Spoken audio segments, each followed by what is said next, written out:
¿Hay algún objetivo oculto detrás de la autoayuda financiera?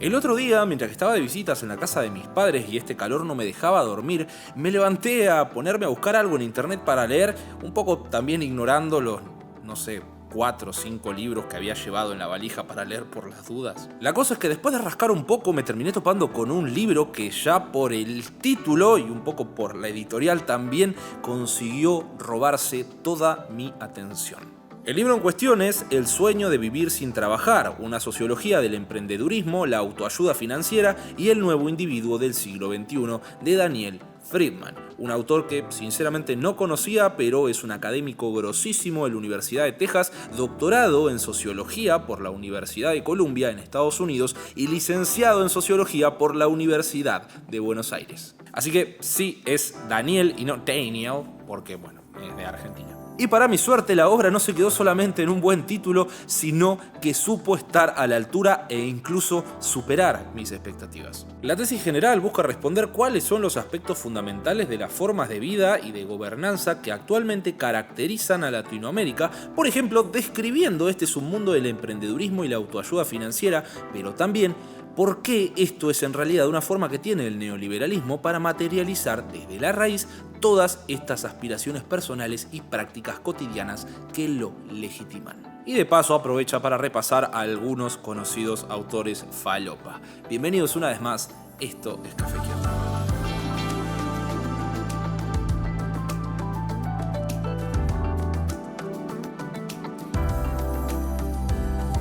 Para todas aquellas personas que hayan tenido el disgusto de haber pasado suficiente tiempo en internet, tengo casi completa seguridad de que en algún momento te habrás topado con algún gurú, coach, influencer o incluso profesional que a cambio de tu visita, tu like, tu follow o directamente tu dinero, te prometen revelarte algunos consejos con los cuales vas a poder alcanzar la tan ansiada libertad financiera que te permita vivir sin trabajar. O como ellos suelen decir, hacer que tu dinero trabaje por vos. Me encanta el eufemismo ese de libertad financiera solamente para ablandar el hecho de que no quieren admitir que en el capitalismo si no tenés plata no sos libre.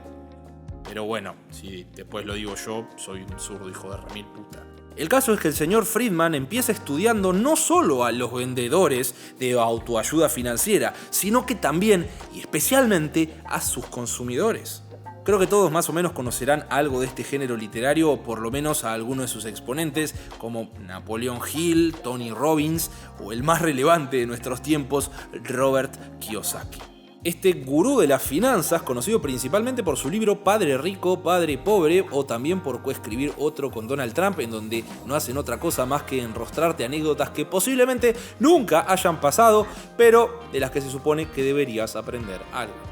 Básicamente, a lo largo de toda su obra, el señor Kiyosaki dice ofrecerte una serie de herramientas con las cuales vas a poder materializar grandes cambios en tu vida que, entre otras tantas cosas, te van a conducir al éxito económico, pero que en realidad esta cuestión va muchísimo más allá. Porque el éxito financiero para los consumidores de este tipo de autoayuda no es más que el medio para conseguir un fin muchísimo más trascendental: el ser libres y el poder vivir sin trabajar. Otra cosa que señala Friedman es que estos consumidores de autoayuda financiera terminan formando redes u organizaciones donde su pertenencia en estas termina siendo igual o más importante que el tan ansiado éxito personal en sí mismo. Por eso estudia el funcionamiento de estas redes en dos ciudades tan distantes como lo son Nueva York y Buenos Aires. Para explicar en resumidas cuentas el fenómeno observado, Friedman lo explica desde dos puntos de vista diferentes. En primer lugar, las tecnologías del yo Foucaultiana, estas que permiten a los individuos efectuar solos o con ayuda de otros ciertas operaciones sobre su cuerpo y su alma, sus pensamientos, sus conductas, su manera de ser, en otras palabras, transformarse con el fin de alcanzar cierto estado de felicidad, de pureza, de sabiduría, de perfección o de inmortalidad. Y por otro, la performatividad económica de Michael Callon, esta que dice que la ciencia económica no solo estudia la economía, sino que también la performa. Un ejemplo para que esto se entienda vendría a ser algo así como la inflación. Supongamos que si la economía entiende que la emisión monetaria genera inflación, aunque no sea así en todos los casos, el repetirnos que la emisión monetaria genera inflación va a hacer que, a fin de cuentas, genere inflación en todos los casos. o más o menos así. Para Friedman, todo esto converge en el sujeto neoliberal definitivo, aquel que, bajo un supuesto principio de autogobierno, se hace responsable de sí mismo.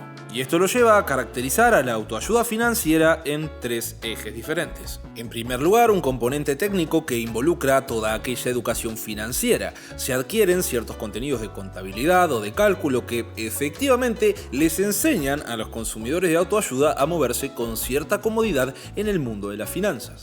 Después, en segundo lugar, está el componente emocional, que involucra toda esta parte de la transformación del yo y que, en teoría, debería conducirlos a perder el miedo a tomar riesgos en el ámbito económico, hasta incluso cambios en la forma en que entienden el dinero. Y por último y más importante de los tres, el componente sociológico. Este discurso reproduce una idea bastante definida de cómo funciona o cómo supuestamente funciona la sociedad y el sistema de clases, y es por esto que estudiar economía y la autoayuda financiera no son lo mismo.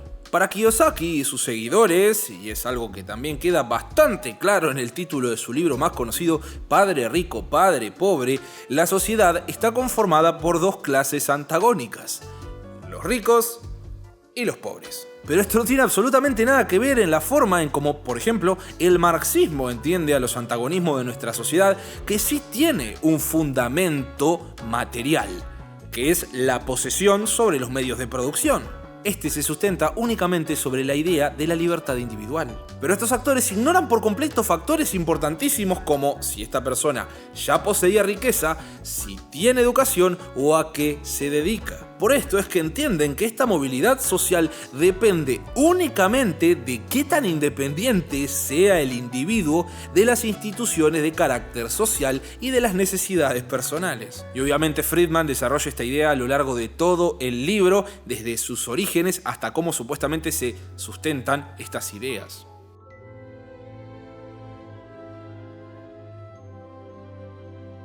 Para empezar este punto me gustaría traer nuevamente a aquellos gurúes de los que les hablé al principio de este video. Un factor común que creo que todos podemos reconocer en el discurso de estos personajes es cuando constantemente nos están provocando a ir en contra de todo aquello que nos enseñaron toda la vida y que hasta este mismo momento vos considerabas como parte de las lógicas de la propia sociedad industrial. Léase, estudia, anda a la universidad, recibite y como profesional vas a poder alcanzar la movilidad social, y si no lo haces vas a terminar trabajando como un engranaje más de todo este sistema, vendiendo tu fuerza de trabajo por 2 monedas. En pocas palabras, especializarse para no ser explotado. Obviamente otro desliz dialéctico en donde todos reconocen la explotación hasta que un zurdo dice que eso es explotación y ahora pasa automáticamente a ser trabajo digno. Y esto está presente tanto en el discurso de Kiyosaki como el de sus consumidores.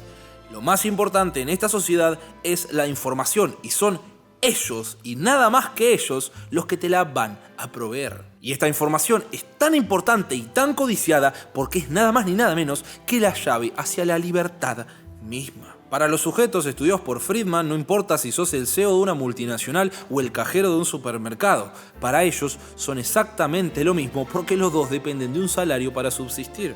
Y esto va en contra de lo que ellos entienden como libertad, que interpretan como una independencia total en relación con toda institución, sea de carácter familiar, estatal o hasta empresarial. Lo que nos lleva al tercer capítulo del libro, el que personalmente considero más bizarro de todos. Sinceramente no estaba al tanto siquiera de su existencia y mucho menos saber que Robert Kiyosaki era su creador, pero por si no lo sabían, este sujeto creó un juego de mesa llamado Cashflow, el que, entre otras cosas, y siguiendo el mismo lineamiento de sus libros, el juego ayuda a sus jugadores a obtener distintas herramientas técnicas y de superación personal. Y escuchen esto porque es cinismo puro. El juego comprende un tablero en el que los jugadores son representados por ratas. Sí, ratas. Y a medida que van tirando los dados, se van moviendo en un círculo cerrado en el que se va ganando o perdiendo dinero, hasta que en algún momento conseguís capital suficiente para salir de la carrera de la rata, para ahora pasar a perseguir tus sueños en una sección aparte de nombre La Vía Rápida. Supuestamente el objetivo de este juego es que el jugador, a medida que avanza la partida, vaya internalizando un tipo específico de racionalidad y de paso va aprendiendo algunas herramientas de cálculo que, en teoría, deberían servirle para su educación financiera de la vida real.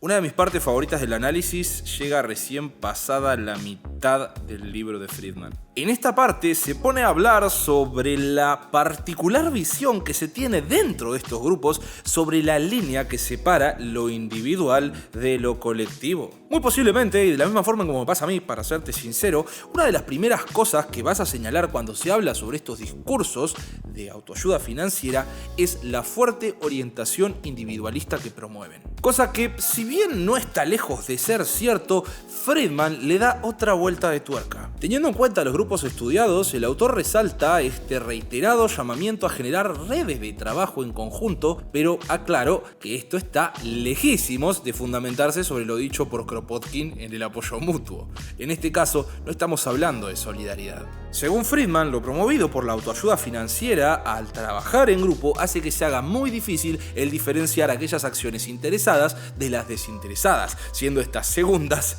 prácticamente inexistentes. Sé que para muchos de ustedes sería fácil señalar esta contradicción, pero para muchos de estos grupos de chicos blancos con saco no hay ninguna contradicción en esto. ¿Pero por qué?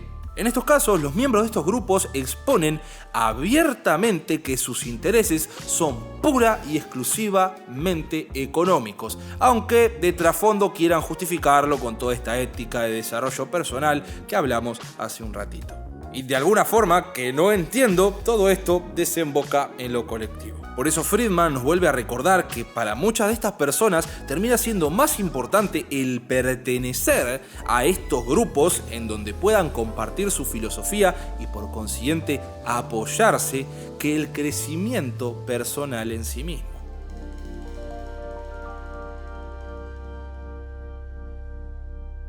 Pasado al siguiente capítulo, Friedman desarrolla lo que ahora sí es mi parte favorita de este análisis. Y para esto el libro nos traslada acá, a Argentina, pero creo que de una forma u otra el resto de los latinoamericanos me van a saber entender. Creo que una de las cosas que más me molesta de todos estos gurús de Instagram es el grado de alienación que manejan con respecto a su realidad material. Como muchos podrán intuir, este tipo específico de autoayuda nace en los Estados Unidos y está formulada específicamente para un contexto estadounidense. Por lo que no tiene sentido alguno el trasladar inmediatamente lo dicho por Kiyosaki a, por ejemplo, los autores argentinos. Sí, vivimos en un contexto de globalización neoliberal que, si se quiere, nos permite comprender parte de los conceptos presentados por los autores de autoayuda. Sé que muchos de ustedes habrán visto El Lobo de Wall Street y la habrán entendido, como también otros la habrán malinterpretado creyendo que hay algo rescatable del personaje de Jordan Belfort, más allá de que es interpretado por Leo DiCaprio. Por lo que Friedman nos dice que no se pueden trasladar estos conceptos de un país a otro en donde las dinámicas internas de su economía son tan diferentes y, hablando en criollo, no hace otra cosa más que evidenciar el grado de desconexión que tiene esta gente con su realidad material. Gran parte de los argentinos, con el diario del lunes y conociendo su historia, no confía ni en el Estado ni en las instituciones financieras. Por ejemplo, tomar riesgos, cosa que Kiyosaki nos recuerda constantemente a lo largo de todas sus obras y con nuestras constantes crisis económicas, no solamente pasa a ser algo imprudente, sino que hasta algo estúpido. Esto es por lo que traducir estas enseñanzas a esta parte del mundo requiere un esfuerzo enorme por parte de los lectores para su correcta interpretación. Una capacidad que no todos tienen. Y cuando lo transmiten de forma directa, deriva en esta sensación que nos da cuando hablamos con esta gente que todo suena a una estafa piramidal. Por lo que podemos asumir que si verdaderamente te hiciste solo y desde abajo, el mérito termina siendo muchísimo más tuyo que de los consejos que te dio Kiyosaki, o sea, cual sea tu autor de autoayuda de cabecera. Lo que poco a poco nos empieza a llevar a las conclusiones finales de este libro, en donde Friedman empieza a hacer foco en el eje central del éxito de este tipo particular de literatura: la globalización. A este tema ya lo traté mediante uno de los autores más recurrentes de este canal, Noam Chomsky, y se los voy a estar dejando en las tarjetas de la esquina superior derecha. Que desde hace décadas el mundo está virando de un capitalismo de producción a un capitalismo financiero no es noticia. Me refiero a lo que se conoce como neoliberalismo y a la financiarización de las economías de Occidente. Para Friedman, lo dicho en estos libros puede ayudarnos en gran medida a interpretar otro tipo de iniciativas, sean públicas o privadas, pero que a su vez fomenta esta performatividad económica de las que habla Michael Callon y que ya les mencioné en los primeros capítulos de este video. Para el autor, este tipo de autoayuda y mediante la educación financiera también se está promoviendo la racionalidad neoliberal. Por eso es que se hace tanto énfasis en la figura del emprendedor como el único y auténtico sujeto neoliberal capaz de superar la pobreza y alcanzar el desarrollo mediante el emprendedurismo. Aunque en el camino, mientras se promovía este tipo de filosofía, se hayan sustituido otras formas hasta entonces útiles de producir riqueza y bienestar.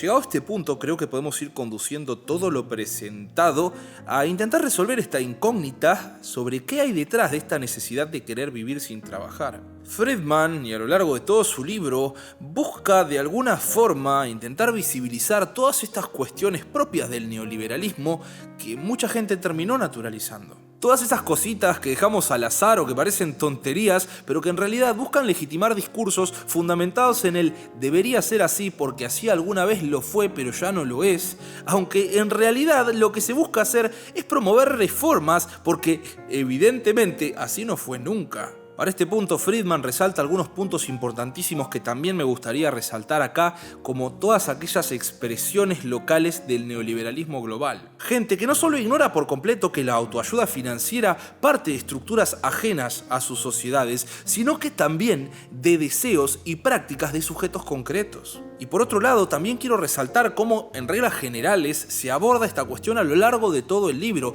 Incluso si vos sos consumidor de este tipo de literatura de autoayuda, creo que también te va a servir un montón. En esta obra no vas a encontrar, por lo menos de forma explícita, críticas profundas al sistema neoliberal, sino que el autor invierte todos sus esfuerzos en estudiar las relaciones entre consumidores, autores y organizaciones de autoayuda financiera. Como todos estos aprendizajes son integrados al día a día de la gente, pero que también no son una consecuencia de la participación en estos grupos, sino que ya hay cierta predisposición por parte de los consumidores y que se manifiesta tanto en su forma de pensar como en la forma en la que ven el mundo. Y la autoayuda termina siendo un refugio en donde buscan ser comprendidos. A ver, el querer vivir sin trabajar casi que ya se volvió un trabajo en sí mismo. Lo que me terminó empujando al interrogante más grande que me quedó después de toparme con este libro.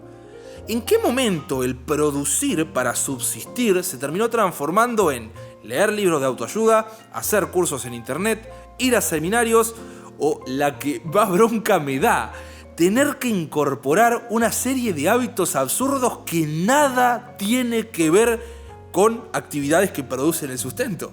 ¿Realmente las reglas estaban cambiando? ¿O solo nosotros nos dejamos convencer y en el camino dejamos que se nos cambien un montón de definiciones como la de, no sé, movilidad social, producción, trabajo o hasta éxito económico? Todo parece indicar que con una mano nos enfermaron y con la otra nos venden el remedio en cuotas.